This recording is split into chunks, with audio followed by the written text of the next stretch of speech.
আসসালামু আলাইকুম। আজকের জার্নিতে আমি 5 থেকে 6টি জেলা ভ্রমণ করব। তো আমার যে উদ্দেশ্য হচ্ছে ঢাকা যাওয়া খুলনা থেকে। তো এদিন সকাল ভোরে আমি বের হয়ে গিয়েছি। সকাল হওয়াতে রাস্তায় গাড়ির চাপ খুবই কম ছিল। প্রথমে আমি আমার বাসার সামনে থেকে একটা রিক্সা নিয়েছি। রিক্সা থেকে আমি রূপসা বাস স্ট্যান্ডে চলে এসেছি। তো রূপসা বাস স্ট্যান্ড থেকে আমি একটা অটোতে করে খুলনার সোনাডাঙ্গা, মূলত খুলনা সোনাডাঙ্গা থেকেই সারা দেশের বাস যোগাযোগ স্থাপন করা হয়েছে। বাস যোগাযোগের কেন্দ্রবিন্দুই হলো এই সোনাডাঙ্গা। তো এর জন্য আমি অটোতে করে সোনাডাঙ্গা চলে গেলাম। যাওয়ার পথে এটা হচ্ছে আপনার শিববাড়ি মোড়, যেখানে কয়েকদিন আগে লুটপাট হয়েছিল ভাটার দোকানগুলোতে। এটা সেই ভাটার দোকান। তো শিববাড়ি মোড় থেকে সোনাডাঙ্গা যেতে মাত্র 5 থেকে 6 মিনিটের দূরত্ব এবং অটো ভাড়া মাত্র 5 টাকা। আর রূপসা থেকে এখানকার সোনাডাঙ্গা পর্যন্ত ভাড়া হচ্ছে 15 টাকা। তো ফাইনালি আমি সোনাডাঙ্গা চলে এসেছি। এটা হচ্ছে সেই সোনাডাঙ্গা বাস স্ট্যান্ড। তো এখানে অনেক বাস রয়েছে, আপনারা চাইলে লোকাল বাস দিয়ে ঢাকা যেতে পারেন, কিংবা এখানে অনেকগুলো ভালো ভালো বাস রয়েছে। তো যাওয়ার পথে আমাকে একজন লোকাল বাসের কন্ট্রাক্টর ডাকতেছিল ঢাকা যাওয়ার জন্য। তিনি আমাকে মাত্র 350 টাকা অফার করেছে ঢাকা আসার জন্য, কিন্তু আমি নর্মালি লোকাল বাসে যাতায়াত করি না। এর প্রধান অসুবিধা হচ্ছে লোকাল বাসগুলো জায়গায় জায়গায় থামে এবং 5 থেকে 6 ঘন্টা লাগিয়ে ফেলে ঢাকা আসতে। তো ওনাদের যাত্রী না হলে ওনারা কখনোই ছাড়ে না। তাই আমি টুঙ্গিপাড়ার কাউন্টারে চলে আসলাম। তো টুঙ্গিপাড়া এক্সপ্রেস মোটামুটি এইখানকার একটা প্রমিনেন্ট বাস সার্ভিস বলা চলে। খুলনা থেকে ঢাকার এবং ঢাকা থেকে খুলনা যাওয়ার একটা মোটামুটি ভালো একটা বাস সার্ভিস ওরা প্রোভাইড করে। তো আমি একটা এসি বিজনেস ক্লাসের একটা টিকিট কাটলাম। এখান থেকে এসি বাসের ঢাকাতে ভাড়া মাত্র 750 টাকা। তো আর নন এসিতে আপনারা টিকিট কাটলে 650 টাকায় টিকিট পেয়ে যাবেন। এই বাসগুলো আসলে কোথাও এরকম থামে না, 3-4টে স্টপেজে থামে, এরপর থেকে সোজা ঢাকা চলে আসে। বাসে উঠে আমি আমার সিট খুঁজে নিলাম। তো সিট খুঁজে বসে পড়লাম। তো কিছুক্ষণের ভিতর সুপারভাইজার এসে টিকিট চেক করে বাস ছেড়ে দিল। তো আমাদের বাস চলা শুরু করলো। আস্তে আস্তে মেইন রোডের দিকে উঠতেছে। এই রাস্তাটা একটু ভাঙা, এখানে রাস্তাটা অনেক দিন ধরে ভাঙা আছে। খুলনার সোনাডাঙ্গা থেকে জয়বাংলা মোড় পর্যন্ত রাস্তার খুবই বেহাল দশা। তো এই জায়গাটাতে বাস প্রচুর কাঁপাকাঁপি করে। তো খুলনা সোনাডাঙ্গা থেকে আমরা এখন চলে এসেছি 0 পয়েন্টে। তো এখানে একটা টুঙ্গিপাড়া কাউন্টারে বাস স্টপেজ আছে। এখানে বাস থামলো। থামার পর প্রায় 30 সেকেন্ড কিংবা 1 মিনিটের মতো এখানে একটা ব্রেক নিয়েছে। জাস্ট কাউন্টার থেকে সুপারভাইজার যাত্রীগুলোকে উঠিয়ে নিয়ে আবার ছেড়ে দিয়েছে। এরকম 3-4টা যাত্রী স্টপেজ রয়েছে টুঙ্গিপাড়া এক্সপ্রেসের। তো কিছুক্ষণের ভিতরে আমাদের বাস ফুল স্পিডে চড়া শুরু করলো।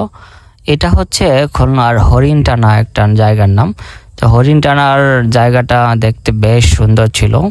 দুই পাশে প্রচুর ধান ক্ষেত ছিল এবং তার মধ্যে কিছু বাড়ি ছিল। তো হরিণটানার পর আমাদের নেক্সট যেটা আসবে সেটা হলো রূপসা ব্রিজ। এই রূপসা ব্রিজ খুবই একটা মোটামুটি এই রূপসা ব্রিজ খুলনার খুবই একটা বিখ্যাত একটা জায়গা। বিশেষ করে শুক্র এবং শনিবারে আসলে আপনারা এখানে প্রচুর পরিমাণে লোক সমাগম দেখতে পাবেন। তো আমরা আস্তে আস্তে রূপসা ব্রিজের উপর দিয়ে উঠতেছি। তো রূপসা ব্রিজের এই জায়গাটাতে আগে ফেরি পারাপার ছিল। তো মানুষজন নর্মালি ফেরি দিয়ে পার হতো। রূপসা ব্রিজ সেই দুঃখ আপনাদের মোচন করেছে। রূপসা ব্রিজে প্রায় 3 থেকে 4টা ডিভাইডার রয়েছে। এক পাশ দিয়ে সাইকেল, ভ্যান এবং অটোরিকশা চলে, আর বাকি 2 পাশ দিয়ে ঢাকা খুলনার যে বাসগুলো আছে এবং খুলনা থেকে যশোর বেনাপোল যে বাসগুলো যায় ওই বাসগুলো চলাচল করে। এটা খুবই একটা ভালো দিক। এবং ব্রিজের সাইড দিয়ে মানুষজন হাঁটার জন্য একটা রাস্তা রেখেছে, তো ওয়াকওয়ে প্যাসেজ যেটাকে বলা হয়। এবং রূপসা নদীতে প্রচুর পরিমাণে মার্চেন্ট শিপ নোঙর করা রয়েছে। এর দৃশ্যটা ব্রিজের উপর দেখতে আমাদের খুবই ভালো লাগছে। তো রূপসা ব্রিজ আমরা প্রায় পার হয়ে গিয়েছি। কিছুক্ষণের ভিতরে আমরা রূপসা ব্রিজের ওপারের টোল প্লাজায় চলে যাব। তো টোল প্লাজায় থেকে আমরা টোল দিয়ে পুনরায় আবার আমাদের যাত্রা শুরু করলাম। এরপর আমাদের নেক্সট ডেস্টিনেশন হচ্ছে কাটাখালী। কাটাখালী গিয়ে আমাদের 4-5 মিনিটের মতো একটা যাত্রা বিরতি হবে, ওখান থেকেও তারা প্যাসেঞ্জার তোলে। কাটাখালী স্টেশন থেকে দুই দিকের দুইটা রাস্তা চলে গিয়েছে, এখানে একটা 4 রাস্তা বলা হয় এটাকে, কাটাখালী চৌরাস্তা। তো কাটাখালী 4 রাস্তার 4টা রাস্তা 4 দিকে চলে গিয়েছে, একটা রাস্তা গিয়েছে মোংলার দিকে এবং আরেকটা রাস্তা সরাসরি বাগেরহাট এবং গোপালগঞ্জের দিকে, যেটাকে আমরা খুলনা ঢাকা হাইওয়ে বলি। আমরা এখন রূপসা ব্রিজের টোল দিয়ে ফেলেছি, তো রূপসা ব্রিজের টোল প্লাজা অতিক্রম করে আমরা এখন কুদির বটতলা হয়ে ডান দিকে মোড় নিয়ে আমরা বাগেরহাটের রাস্তা ধরব। এই মুহূর্তে আমাদের বাস প্রায় 60 কিলোমিটার পার আওয়ার গতিতে চলছে, যেহেতু একটা লোকালয় এবং আশেপাশে মানুষজন রয়েছে তাই বাসের স্পিড একটু কম। তো এখন আমরা কাটাখালীর দিকে এগিয়ে যাচ্ছি। কাটাখালী যাওয়ার পথে দুপাশে আপনি বিস্তীর্ণ মাঠ দেখতে পাবেন। এই মাঠগুলোতে সাধারণত ধান চাষ করা হয়েছিল, তো কৃষকেরা অলরেডি সেই ধান তুলে নিয়েছে। তো এটা হলো সেই কাটাখালী বাস স্ট্যান্ড। তো এখানে গিয়ে আমাদের একটু যাত্রা বিরতি ছিল, তো লোকজন কাউন্টার থেকে বাসে উঠছিল। এইখান থেকেও সারা খুলনা, কাটাখালী কিংবা বাগেরহাট কিংবা মোংলা সারা দেশের বাস এই কাটাখালী থেকেও আপনারা পেয়ে যাবেন। কেউ যদি চান রূপসা ব্রিজ পার হয়ে কাটাখালী থেকে খুলনা চলে আসবেন, কিংবা যারা মোংলা থেকে ঢাকা যেতে চান তারা প্রথমে ওইখানকার মোংলার স্থানীয় যে বাসগুলো আছে, লোকাল বাসগুলো, ওইটাতে চলে কাটাখালী চলে আসবেন। তারপর কাটাখালী থেকে আপনি ঢাকার বাস ইজিলি পেয়ে যাবেন। এখানে অনেকগুলো বাস সার্ভিস রয়েছে, লোকাল, এসি, নন এসি, সব ধরনের বাস আপনারা এই কাটাখালী থেকে পেয়ে যাবেন। এখানে প্রায় আমাদের 2 মিনিট যাত্রা বিরতি দিয়েছিল, তো আমরা আবার বাস আস্তে আস্তে ঢাকার দিকে এগিয়ে চলেছে। কাটাখালী থেকে আমাদের নেক্সট ডেস্টিনেশন হবে বাগেরহাট এবং গোপালগঞ্জ যে হাইওয়ে আছে ওই রাস্তা দিয়ে আমরা বাগেরহাট হয়ে গোপালগঞ্জের ভিতর প্রবেশ করব। কাটাখালী থেকে যাওয়ার পথে বিশাল এক বটগাছ চোখে পড়লো এবং বটগাছের নিচে অনেক মানুষজন বসে রয়েছে। বাসটা তখনও আস্তে আস্তে চলতেছিল, যেহেতু রাস্তাগুলো খুব একটা চওড়া না, তো কিছুক্ষণের ভিতর গাড়ি আমাদের আবার ফুল স্পিডে চলা শুরু করলো।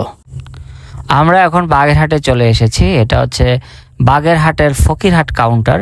এখান থেকেও যারা বাগেরহাট থেকে ঢাকা আসতে চান সমস্ত বাস আপনারা এই ফকিরহাট কাউন্টারে পেয়ে যাবেন। তো ফকিরহাটের হয়ে আমাদের নেক্সট ডেস্টিনেশন হবে গোপালগঞ্জ। তো বাগেরহাটকে ফেলে আমরা গোপালগঞ্জের ভিতর কিছুক্ষণের ভিতর ঢুকে যাব। তো রাস্তা দিয়ে যাওয়ার সময় একটা জিনিস ইন্টারেস্টিং লাগলো, একটা ট্রাকে করে অনেকগুলো মানুষ একসাথে যাচ্ছিল। তো এটা খুব সম্ভবত এই এলাকার একটা যোগাযোগের মাধ্যমও হতে পারে। এছাড়া প্রচুর পরিমাণে গাছ ছড়ানো ছিটানো ছিল রাস্তার পাশে। এখানে বেশ কিছু সমিল রয়েছে যেখান থেকে সুন্দরবনের গাছ এনে কাঠ কাটা হয়। বাগেরহাটে রাস্তার ধারে আপনারা আরেকটি জিনিস দেখতে পাবেন, সেটা হলো চিংড়ি মাছের ঘের। এখানে প্রচুর পরিমাণে চিংড়ির ঘের রয়েছে। মোটামুটি বলা চলে প্রতিটি বাড়ির আশেপাশে এরকম একটা দুটা চিংড়ি ঘের আপনি খুঁজে পাবেন। তো এখান থেকেই মূলত সারা দেশের চিংড়ি মাছগুলো সরবরাহ করা হয় এবং চিংড়ি মাছের ঘেরের উপরে ছোট ছোট কিছু ঘর দেখতে পাবেন। এখানে রাতের বেলা যারা মৎস্য চাষ করে সেই মালিকদের লোক ওইখানে মাছ পাহারা দেয় এবং এইসব ঘেরের ধারে আপনি প্রচুর পরিমাণে নারকেল গাছ পাবেন। বাগেরহাটের এই অঞ্চলটাতে প্রচুর পরিমাণে নারকেল পাওয়া যায়, যদিও আমাদের খুলনা অঞ্চলে নারকেলের দাম খুবই বেশি, এই জন্য নারকেল একটা নারকেল প্রায় 100 টাকা করে বিক্রি করে খুলনা অঞ্চলে। বাট এই এলাকায় আসলে কিন্তু আপনি একটু কম দামে হয়তো নারকেল পেয়ে যাবেন, যেহেতু এখানে প্রচুর পরিমাণে নারকেলের চাষ করা হয়। তো দেখতে দেখতে আমরা এখন চলে এসেছি গোপালগঞ্জ জেলায়। এটা হলো গোপালগঞ্জের পুলিশ লাইনের সামনে একটি পাম্প। এখানে মূলত টুকিপাড়া এক্সপ্রেসের সবগুলো বাসের যাত্রা বিরতি দেওয়া হয়। এখানে আমরা 10 মিনিটের একটা ব্রেক পেলাম। তো ওই ব্রেকে সবাই যার যার মতো করে ফ্রেশ হওয়া, তারপর হচ্ছে চা, কেউ বিস্কিট, মানে সবাই সবার মতো সকালের জন্য হালকা নাস্তা করে নিচ্ছিল। তো এইখানে 10 মিনিটের যাত্রা বিরতি শেষে আমাদের জার্নি আবার শুরু হলো। বাস আবার পূর্ণ স্পিডে চলা শুরু করলো। যাওয়ার সময় মনে হচ্ছিল আমরা সব কিছুকে পেছনে ফেলে সামনের দিকে এগিয়ে যাচ্ছি, যেমন করে আমরা সময়কে পিছনে ফেলে সামনের দিকে এগিয়ে যাই। তো গোপালগঞ্জ জেলার রাস্তাঘাটগুলো খুবই পরিচ্ছন্ন এবং খুবই ভালো।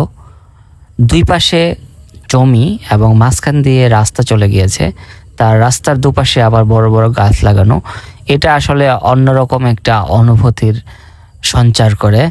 এই জায়গাটা খুবই সুন্দর, চারদিকে বিস্তীর্ণ মাঠ। এইখানে মূলত ধান চাষ করা হয়। তো এখন যেহেতু ধানের মৌসুম প্রায় শেষের দিকে, কৃষক তার ধান ঘরে তুলে নিয়েছে, তাই মাঠগুলো একদমই ফাঁকা। তো আমরা ধীরে ধীরে গোপালগঞ্জের একদম শেষ প্রান্তে চলে এসেছি। কিছুক্ষণের ভিতর আমরা গোপালগঞ্জের পরবর্তী জেলা ফরিদপুর ঢুকব। তার জন্য ভাঙা হয়ে আমাদেরকে ফরিদপুর ঢুকতে হবে। তো দেখতে দেখতে আমরা একদম গোপালগঞ্জ জেলার শেষ পর্যায়ে চলে এসেছি। কিছুক্ষণের ভিতর আমরা ফরিদপুর ভাঙা হয়ে এক্সপ্রেসওয়েতে প্রবেশ করব। আমরা ফাইনালি ভাঙায় প্রবেশ করলাম। এটা একটা পুকুর, রাস্তার ধারে বিশাল একটা পুকুর, আর এটা হচ্ছে ভাঙা থানা। ভাঙা হাইওয়ে এই থানাটির সামনে বিশাল 2টা পুকুর রয়েছে এবং চারপাশে প্রচুর পরিমাণে বিস্তীর্ণ তৃণভূমি রয়েছে। তো আমরা ফাইনালি ভাঙা এক্সপ্রেসওয়ের খুব কাছাকাছি চলে আসলাম। কিছুক্ষণের মধ্যে আমরা টোল পরিশোধ করে ভাঙা এক্সপ্রেসওয়ের ভিতরে প্রবেশ করিব। বলে রাখি, এই এক্সপ্রেসওয়েতে প্রতি বছর অনেক দুর্ঘটনা সংঘটিত হয়, কারণ এই রাস্তাগুলো খুবই প্রশস্ত এবং গাড়ির চাপ কম থাকায় ড্রাইভার ভাইরা প্রচুর পরিমাণে স্পিডে চলাচল করে, প্রায় 100+ স্পিডে চলাচল করে এই রাস্তাগুলোতে, যার জন্য প্রতিনিয়ত এখানে দুর্ঘটনা ঘটে। বিশেষ করে বৃষ্টির সময়গুলোতে যখন রাস্তাগুলা স্লিপারি হয়ে থাকে, তখন এই দুর্ঘটনাগুলো বেশি ঘটে থাকে। গত বছর এরকম একটা দুর্ঘটনায় প্রায় 20 থেকে 25 জন মারা গিয়েছিল। তো এইখানে যদিও স্পিড লিমিট সর্বোচ্চ 80 কিলোমিটার সেট করে দেওয়া আছে, বাট অনেক ড্রাইভাররা মানতে চায় না, যার কারণে এখানে প্রচুর পরিমাণে দুর্ঘটনাগুলো ঘটে থাকে। তো আমরা ইতিমধ্যে ভাঙা এক্সপ্রেসওয়েতে প্রবেশ করেছি, বাট আমাদের বাসের স্পিড তখন লিমিটেশনের ভিতরে ছিল, খুব বেশি একটা স্পিড দেয়নি, সর্বোচ্চ 80+ কিংবা 80 থেকে 90-এর ভিতরে স্পিড হবে। তো ভাঙা পেরিয়ে আমরা কিছুক্ষণের ভিতর আমাদের পঞ্চম জেলা মাদারীপুরে প্রবেশ করব। তো মাদারীপুরের রাস্তাগুলো বেশ ভালো, অনেকটা ঢাকা ভাঙা হাইওয়ের সেম রাস্তাই এখানে, খুবই ভালো রাস্তা। এই রাস্তাগুলো একসময় কিন্তু খুবই জীর্ণশীর্ণ অবস্থায় ছিল। তো এই ভ্রমণের মাঝে আমি একটু ঘুমিয়ে নিলাম 10 মিনিটের জন্য। যখন ঘুম ভাঙে আমি তখন প্রায় পদ্মা সেতুর শরীয়তপুর প্রান্তে চলে এসেছি। এটা হচ্ছে জাজিরার সাইডটাতে। কিছুক্ষণের মধ্যেই আমি পদ্মা সেতুর উপরে উঠে যাব। এখন আমি শরীয়তপুরের সেই পদ্মা সেতু টোল প্লাজায় চলে এসেছি। এটা হচ্ছে জাজিরা প্রান্তের পদ্মা সেতুর টোল প্লাজা। পদ্মার এ প্রান্তে আজকে তেমন গাড়ির ভিড় ছিল না, খুবই দ্রুত আমরা টোল দিয়ে পদ্মা সেতুর উপরে উঠে যাচ্ছি।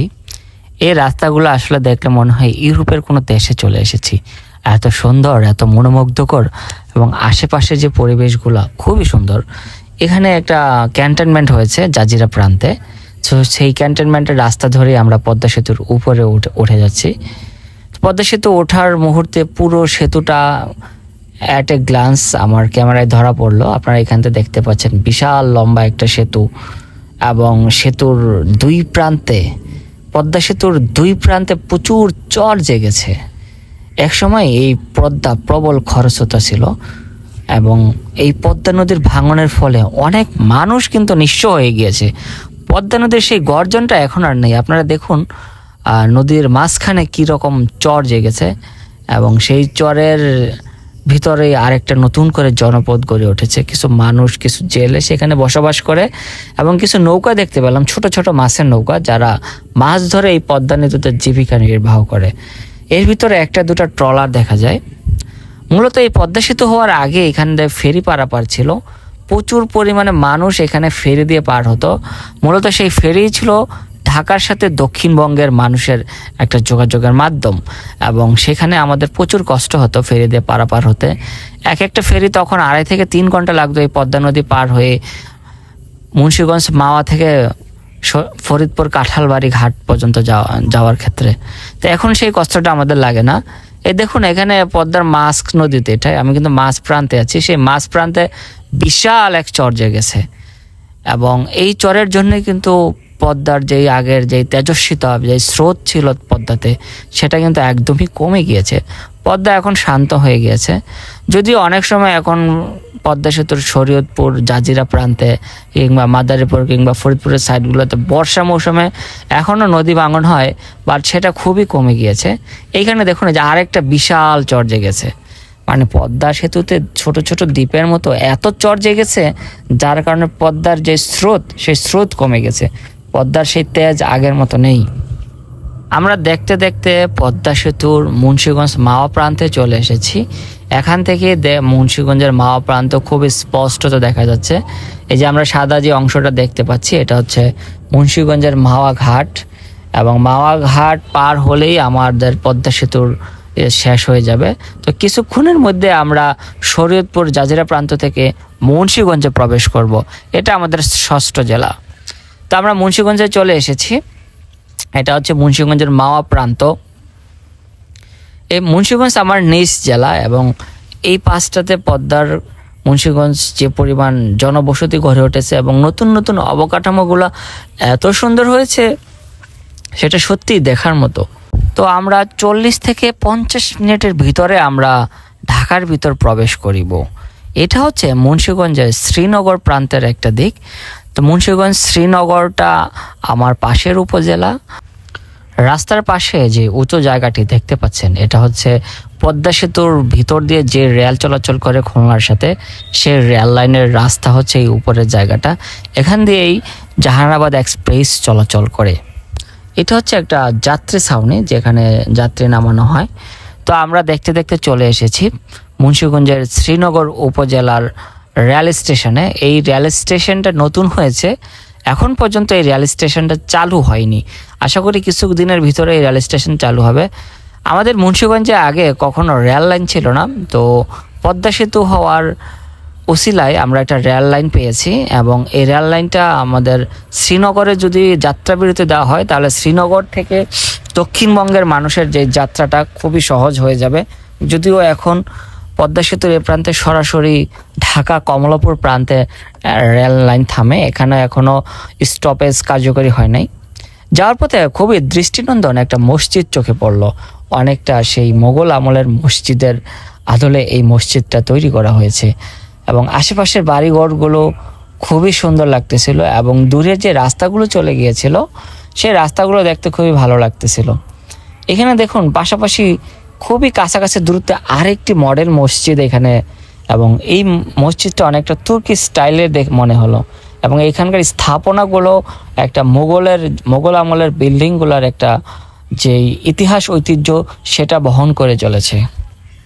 আমরা আর কিছুক্ষণের ভিতরে ঢাকা কেরানীগঞ্জ রাস্তায় চলে যাব। এটা হচ্ছে সেই ধলেশ্বরী ব্রিজ পার হয়ে আমরা কেরানীগঞ্জের দিকে এগিয়ে যাচ্ছি। এটা হচ্ছে মুন্সিগঞ্জ জেলার একদম শেষ প্রান্তে ঢাকা এবং মুন্সিগঞ্জের মিলনস্থল। জায়গাগুলো দেখতে খুবই মনোমুগ্ধকর লাগছিল। তো আমরা জার্নির কিন্তু একেবারে শেষ পর্যায়ে চলে এসেছি। কিছুক্ষণের ভিতরে আমাদের গাড়িটা যাত্রাবাড়ি গিয়ে স্টপেজ করবে। যদিও আমার স্টেশন ছিল গুলিস্তানে, কারণ গুলিস্তান থেকেই আমি আবার মুন্সিগঞ্জ গজারিয়ার বাস ধরবো। তো এইটা হচ্ছে সেই ধলেশ্বরী ব্রিজ পার হয়ে আমরা কেরানীগঞ্জের দিকে চলে যাব। তো আমরা জার্নির একেবারেই শেষ পর্যায়ে চলে এসেছি। তো এই জার্নিটা আমার খুবই স্মুথলি শেষ হয়েছে, কোনো ধরনের কোনো সমস্যায় পড়েনি আল্লাহর রহমতে। তো আমার জন্য দোয়া করবেন যাতে পরবর্তীতে আরেকটা নতুন কোনো একটা জার্নিতে আপনাদেরকে ফিরিয়ে নিয়ে আসতে পারি, এবং নতুন কোনো জায়গায় ভ্রমণ করে আপনাদের মাঝে এরকম সুন্দর সুন্দর ভিডিও উপহার দিতে পারি। ভিডিওটি কেমন লাগলো আপনারা আমাকে জানাবেন, এবং আমার যদি কোনো ভুল ত্রুটি হয় তাও আমাকে কমেন্ট করে জানাবেন। এরপর থেকে আপনাদের কমেন্ট আমি নেক্সট আমার ব্লগ আসবে, সেই নেক্সট ব্লগে আপনাদের কমেন্ট আমি পড়ে শোনাবো। তো আমি আমার ফাইনাল ডেস্টিনেশন ঢাকাতে চলে এসেছি। আমার বাস এখন যাত্রাবাড়িতে, এটা হচ্ছে যাত্রাবাড়ি ধোলাইপাড় বাস স্ট্যান্ড। তো এইখানে কিছু যাত্রী ছিল যাদেরকে নামিয়ে দিয়েছে, যদিও আমার ডেস্টিনেশন গুলিস্তান। তো এখনই আবার ফ্লাইওভার ধরে আমার এই বাস গুলিস্তানে চলে যাবে। এই ছিল আমার ঢাকা থেকে খুলনার সেই জার্নি। তো জার্নিটা আমি বেশ এনজয় করেছি, আশা করি আপনারাও এনজয় করেছেন। তো আজকে এই পর্যন্তই। সবাই ভালো থাকবেন, সুস্থ থাকবেন। আল্লাহ হাফেজ।